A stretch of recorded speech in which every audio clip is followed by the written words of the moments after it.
If you're about to become a high school senior and you're feeling even 10% stressed about college applications, then this video is for you. Because here's the truth, college applications don't get stressful in October.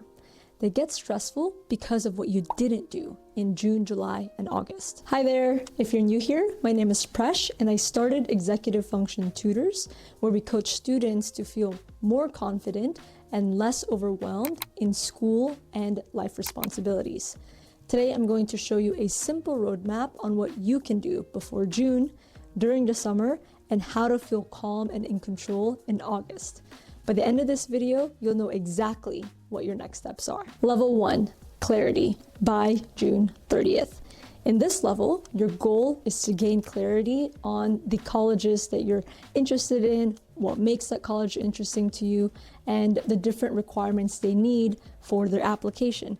That can be standardized tests like SAT, ACT, submitting your transcript, writing essay supplementals, which are short essay questions that are typically 100 to 500 words that you have to answer. In this level, you're also identifying when the SAT and ACT are, because if you're applying to these different colleges that require SAT and ACT scores, you should have those scores provided in your application. The summer is a perfect time because you're not worrying about school and not worrying about extracurriculars as much. And then the last part with level 1 is to get ahead of thinking about the writing stories and narratives you want to share in your application. Typically, colleges want to admit students who know more about who they are, know about what their interests are, and what they can contribute to the college. With level 1, your 3 goals are to create a balanced college list. Ideally, you have 2 reach schools, 4 targets, and 2 safeties. I'll share more about what that means in a moment. And then your second goal is to identify when you'll take the SAT and ACT. Note that the SAT typically has a test date in mid-June and then in late August. Then with the ACTs, it's in mid-June and mid-July. And then the last one is to set up some time to do those writing exercises to help you think what your narratives should be or can be in these applications. Let me go ahead and show you the tools that we use with our students to help them create a balanced college list. This is our College Fit Tracker, which you can use to help organize your college research. It includes a few sections, starting with the overview. In the overview, you can include the admission link, the city and state that the college is located in, if it's in-state or out-of-state, the annual tuition, the average GPA, SAT, and ACT scores. This tracker will also tell you if it's a reach school, which means that your scores are way below the average. If you're slightly below average, it's going to show hard target. And then if you're around the average, it's going to show regular target. And if you're above the GPA, SAT, ACT scores, it's going to show safety.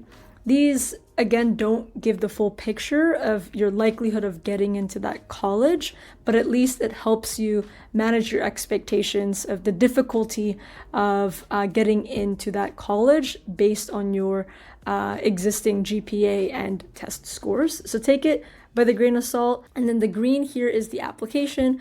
You can apply through the Common App, the UC, or if it's independent. Different colleges have their own deadlines, so early action tends to be earlier.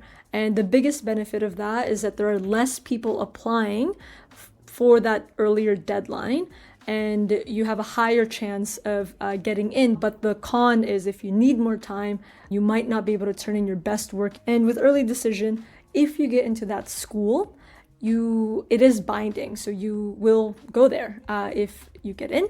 Regular decision, the deadlines for that typically is around November, December, or January. And the biggest pro of doing regular decision is that you have more time to really craft your application and turn in your best work. But the con is that many people are submitting their application by that deadline. Some colleges accept SuperScore, which basically is if you've taken the ACT and SAT multiple times, it will take the best score you have in the reading section, writing section, math section, and that will be your score for that exam. And then the last section here is your interests based on what you've researched. This whole tracker was inspired, and the foundation of it was created by my teammate Jennifer. So shout out to her for starting this and giving a resource to all you wonderful students. Level 2, create by July 31st. This level is all about translating those notes and outline and ideas into a first draft. So your main 3 goals in this level is to, 1, identify the themes of the outlines and ideas you've wrote down. 2 is to have a first draft of your activities list. With the Common App, they have, I think, up to 150 characters for each activity. And then with UC applications, they have up to 350 characters.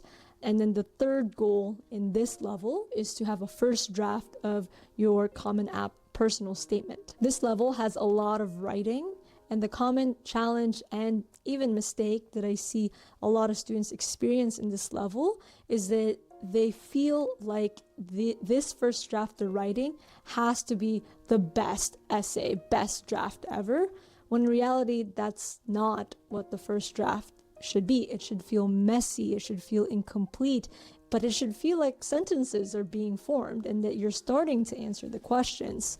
So when you're at this stage, when you have those perfectionist ideas like this draft should be the best, this draft should have all my grammar, punctuation, and this draft should feel so organized, you go acknowledge that thought and you try to flush it out because they're not helpful for this stage.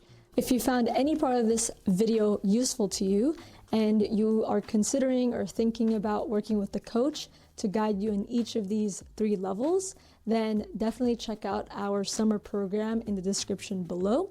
We're providing an 8-week one-on-one summer program with rising seniors to work on all of these different levels.